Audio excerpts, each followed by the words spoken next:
Hey, CS Psychos. Today, we're going to be talking about the helper personality.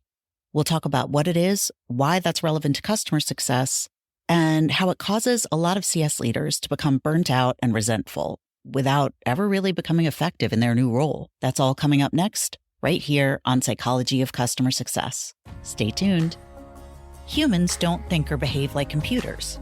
You can't just run a command and get them to do what you want them to do. So why are you still basing your CS strategy based solely on logic? I'm Rachel Provan, CS leadership coach, award-winning CS strategist, and certified psych nerd. I teach CS leaders how to build and scale world-class CS departments using a combination of strategy, leadership, and mindset, using my secret weapon, psychology. Come join me every Wednesday for Psychology of Customer Success, where we'll dive into why people do the things they do, what motivates them, and the effect that has on your CS strategy, team dynamics, and executive presence. We'll dig into subjects like the helper personality, how thought errors like, it's just easier if I do it, keep your department stuck in reactive mode, and how cognitive bias can really screw up your customer journey. Plus, much more. Make sure to subscribe on Apple, Spotify, or wherever you listen to podcasts. And make sure to share it with your CS bestie. Talk soon, and here's to your success. Welcome back. This is episode number 1, and we're talking about the helper personality. So the helper personality is something that is referred to in Enneagrams. Enneagram is a personality test similar to Myers-Briggs. In Myers-Briggs, this would be generally the INFJ or the ENFJ. Given what CS started as, and look, I've been around CS a long time. For a long time, it was about retention. And the way that you got there was that you got the customer what they came for. You got them their initial desired outcome. So if they wanted the product to help them save time when inputting things into their CRM, that's what you needed to help them get to. It wasn't like, oh, we need to help them use this feature of our product. It was, did they get the result they were looking for? Now, this still definitely holds true today. It's just that it's hard to measure. So I think that's why it's gotten a little bit muddy in CS. What do we really do? How do you measure that? I think that we're getting to a place where outcomes are going to be more measurable with AI and with a few new tools that are coming out. And I think people are starting to understand that. But that was the original point of CS, getting people what they want. And what were we there to do? We were there to help them get there. A lot of people who originally got into CS did that because they wanted a 9-to-5 that paid well, that wasn't a sales job, that didn't need to be super, super technical, but that was still helping. We really wanted to help people.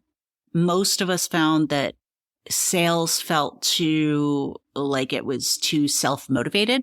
Sales could be great in terms of if you approach it with a helper personality, actually. But the real reason we came to it was we tended to be smart people who like to think in terms of strategy, and we like the end result to have helped other people. Some people are motivated by money. Some people are motivated by helping others. People are motivated by safety. And none are any better or worse than each other. Be very clear here. It's just people have different things that drive them. So for people who come into CS, that tends to be helping others. And that's a beautiful thing. If you think about it, people who are driven to help others, the net of their life is going to be positive, most likely. If that's the true motivation, then they're going to leave the world a little bit better than they found it. And that's something that's always really excited me about being that type of person. So we'll talk a little bit about the warm and fuzzies of it, and then we'll talk into how it can be a little bit challenging because, let's be honest, CS is really challenging right now. If I can find ways to help you lean into who you are and still be able to get around some of those challenges, that's how I want to help today.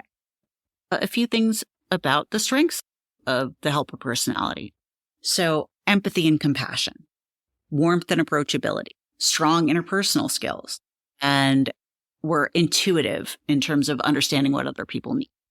It's really helpful in our field to be able to sense what people are saying, even when they can't quite articulate it themselves.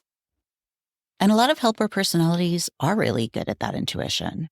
that sense of, I can tell what this person's trying to communicate, even if it is not completely spelled out for me. They understand things. Maybe you understand things based on someone's tone of voice or expressions on their face. That's not unusual. It's something that we pick up in terms of evolution because our brains really haven't changed that much in hundreds of thousands of years. And it served us really well to be able to interpret subtle signals like the tone of something's voice, the tone of someone's tiny little expressions. There are things called micro expressions that the FBI sometimes studies to see if people are telling the truth. And people who are this sort of helper type who have a lot of empathy and a lot of intuition, they tend to pick up on that. Even if they don't know what it is they're picking up on, they know how to interpret it. So you'll hear the way somebody says something, or you'll see the way somebody's face looks, and you won't quite know why, but you'll know they didn't like that. And you won't be able to point to it on a screen or anything like that, but you'll just know. And there are plenty of people that can seem, doesn't everybody know how to do that? No, they absolutely don't. I'm sure you've run across people, maybe in the accounting department or maybe in the engineering department, who are not going to pick up on that kind of subtleties. And that's one of the reasons why we're talking to the customers and they're not. We all have our own skills. Believe me, there's nothing soft about it. It's something that can't really be taught.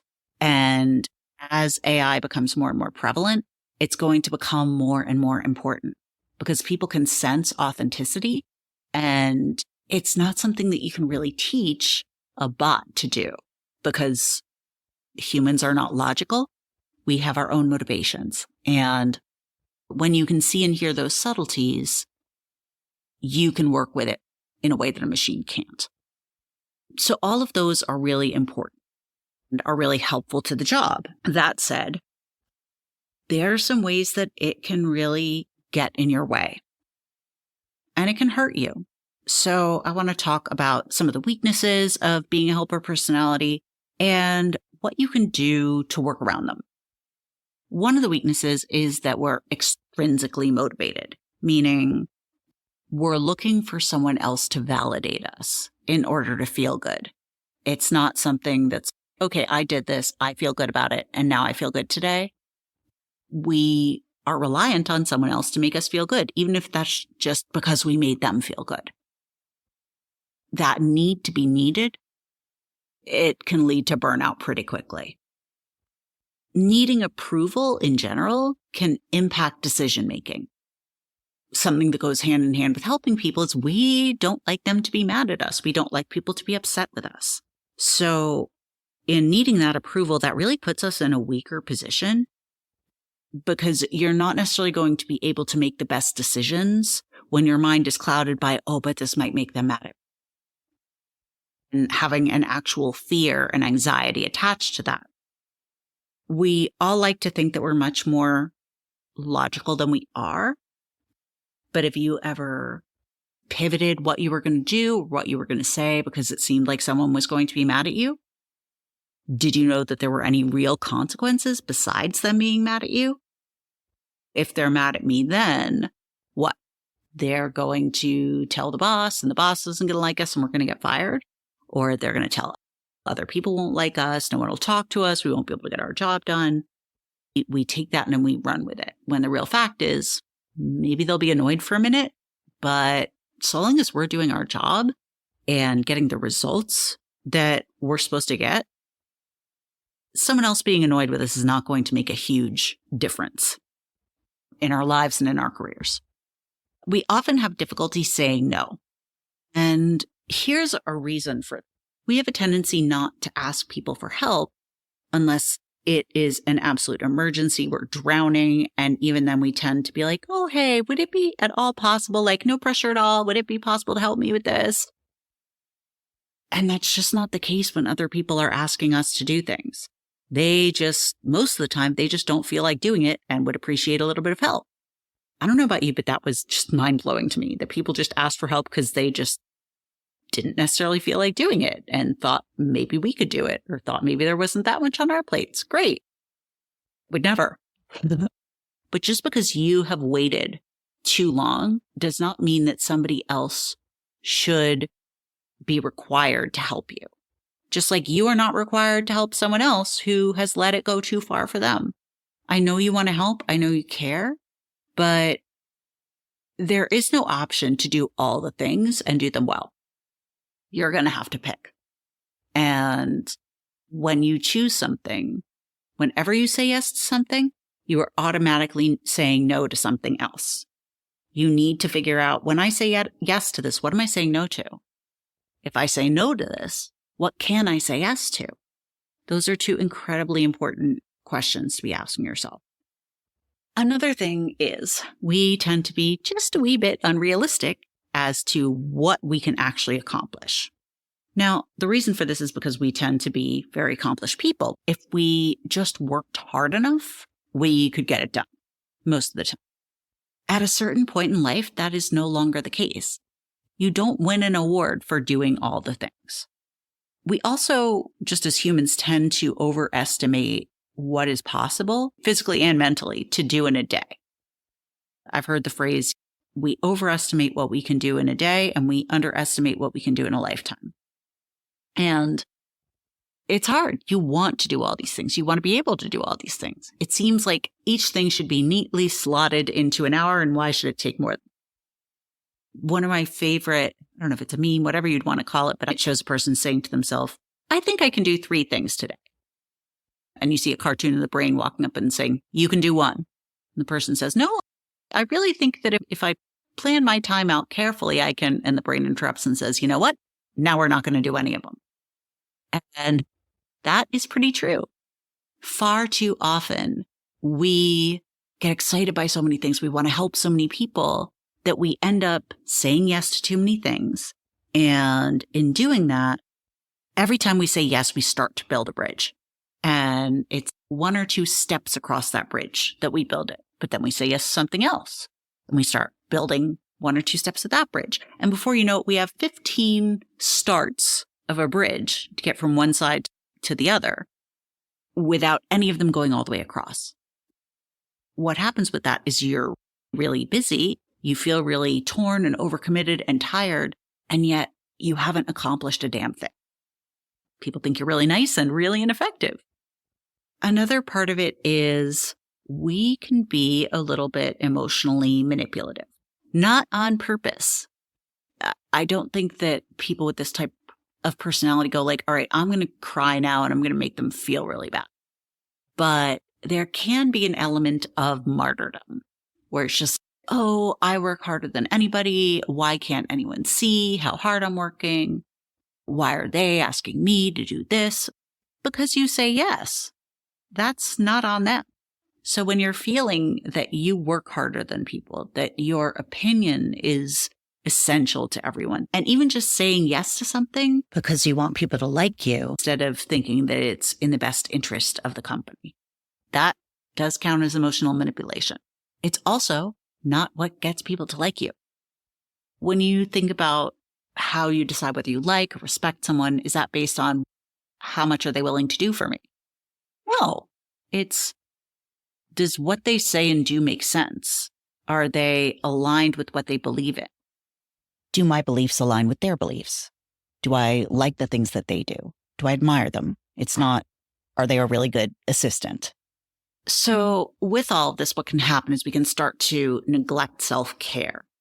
I didn't think that I did this until I started thinking about what would count as self-care. Like I still ate, I still showered, I still slept, but I didn't do any of those things as well as I should have. Maybe I showered as well as I should have, but I would have planned to cook dinner, but then I would order something and it wouldn't be healthy because I was too exhausted after all the work I did.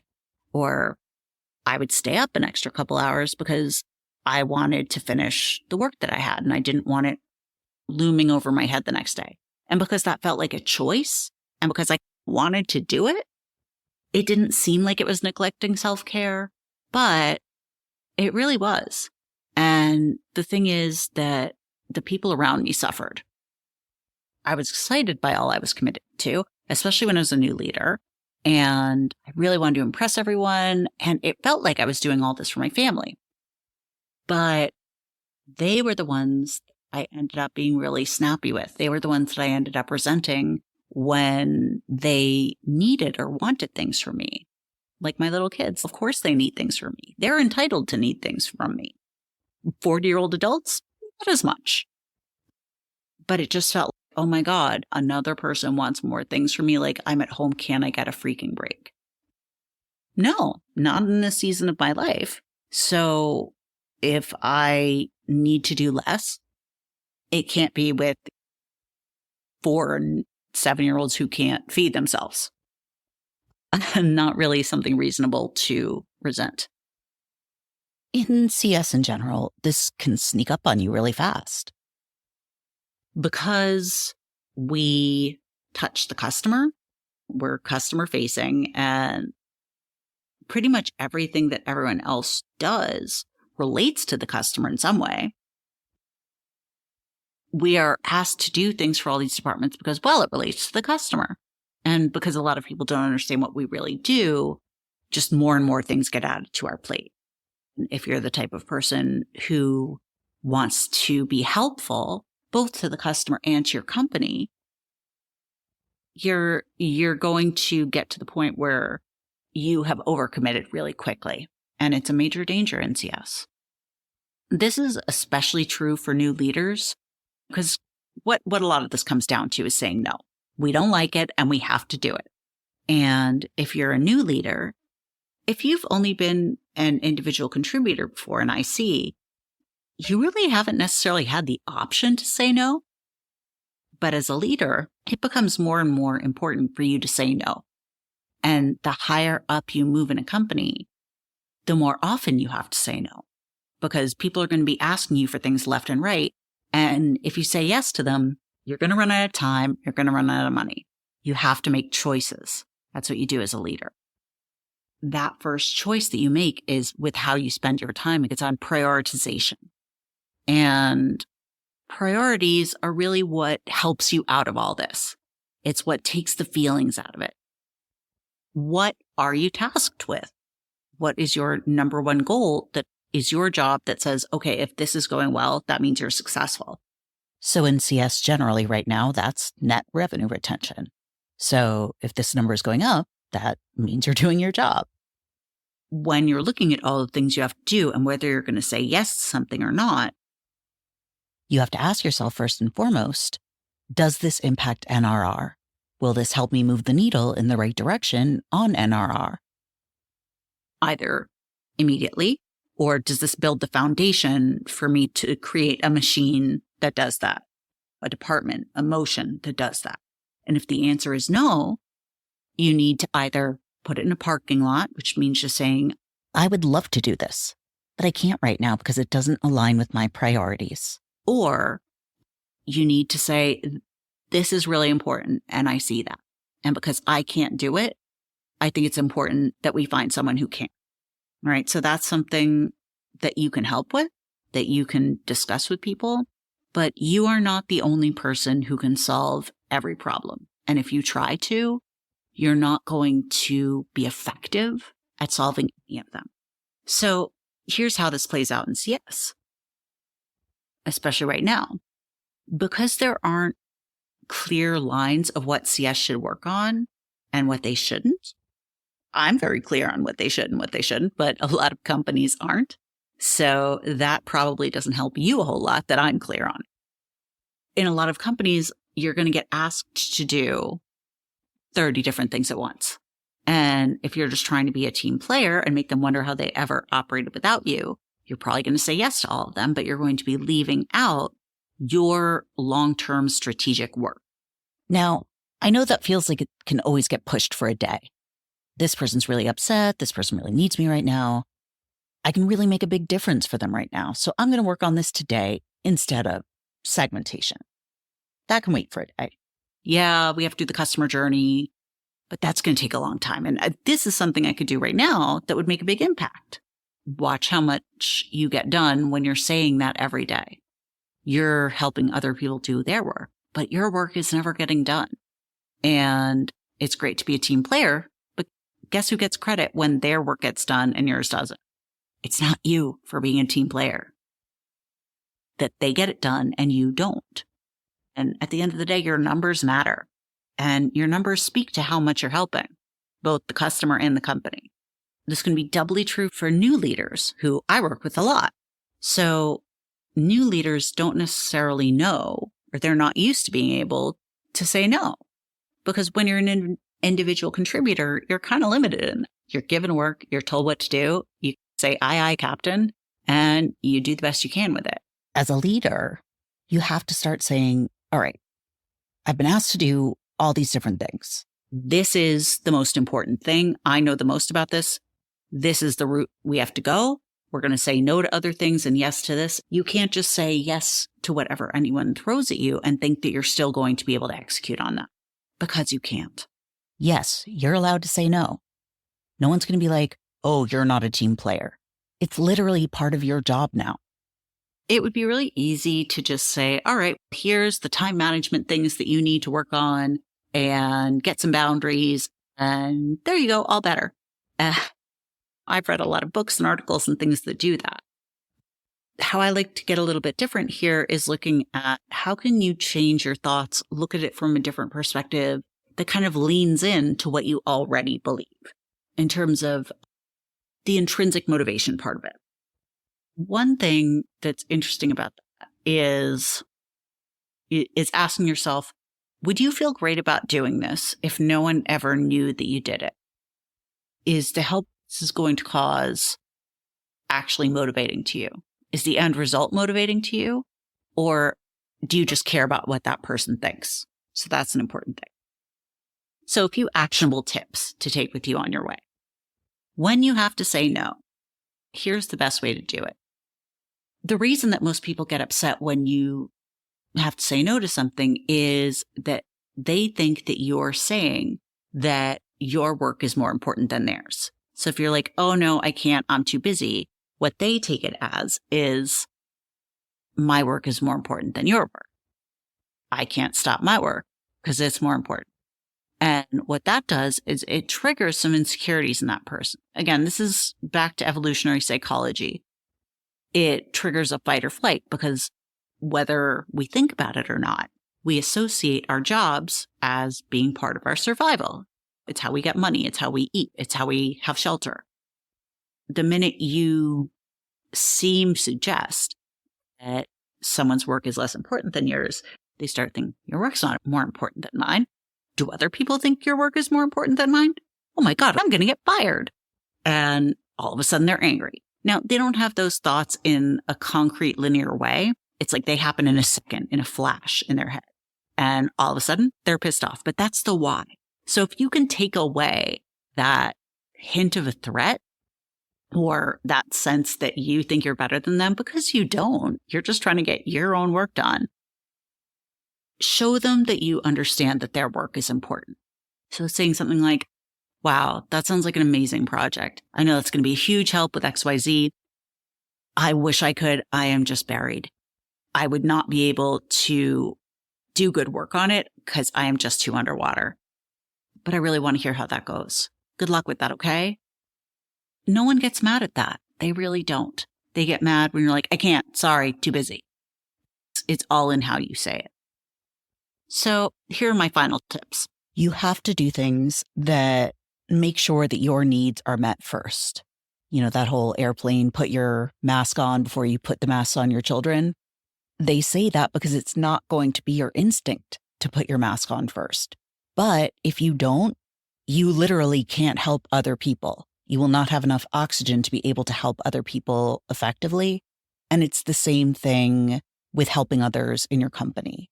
If you aren't taking time for yourself to rest, to eat, to shower, to be a human being outside of just someone who's accomplishing tasks, your ability to help others, which is something that's important to you, is going to be severely limited. It's also going to be limited if you're not getting your own work done because you're not going to be at that job very long. if that's the case. So focus on taking care of yourself and focus on making sure your own work gets done. And then you can help other people with their work. And then pick an accountability buddy who also needs to work on this. And by doing that, you can commit saying, all right, I'm only doing these 2 things. And then the rest of my day is going to be what it normally consists of. It's going to be going to cross-functional meetings. It's going to be meeting with my employees for their one-on-ones. It's my weekly meetings. It's answering emails. It's all the regular day-to-day work that you're going to be doing anyway. But it's important to have someone else to hold you to this, mainly because if you're somebody who is extrinsically motivated, why not lean into that? Use it. Don't try and do everything on your own. Be buddies with someone where you're helping each other stay accountable on this. And then you can get that dopamine hit of, hey, I helped someone else by connecting with them on this today, and they helped me, and that made them feel good too. And finally, when you find something that you want to help with and that you probably shouldn't, or you can't tell, ask yourself these questions. If I say yes to this, what am I saying no to? And then when you've answered that, if I say no to this, what can I say yes to? Those are really powerful questions.